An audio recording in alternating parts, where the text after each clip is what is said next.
Рождественский. Баллада о красках. Был он рыжим, как из рыжиков рагу, рыжим, словно апельсины на снегу. Мать шутила, мать веселую была, я от солнышка сыночка родила. А другой был черным-черным у нее, черным, будто обгоревшее смолье. Хохотала над расспросами она, говорила, слишком ночь была черна. В 41-м, в 40-памятном году прокричали репродукторы беду. Оба сына, оба двое, соль земли, поклонились маме в пояс и ушли.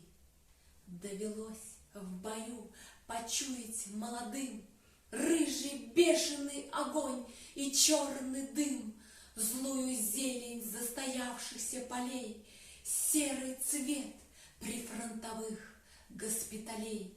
Оба сына, оба двое, два крыла воевали до победы. Мать ждала, не гневила, не кляла она судьбу. Похоронка обошла ее избу.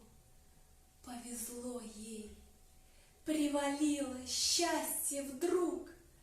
Повезло одной на 3 села вокруг. Повезло ей, повезло ей, повезло. Оба сына воротились в село. Оба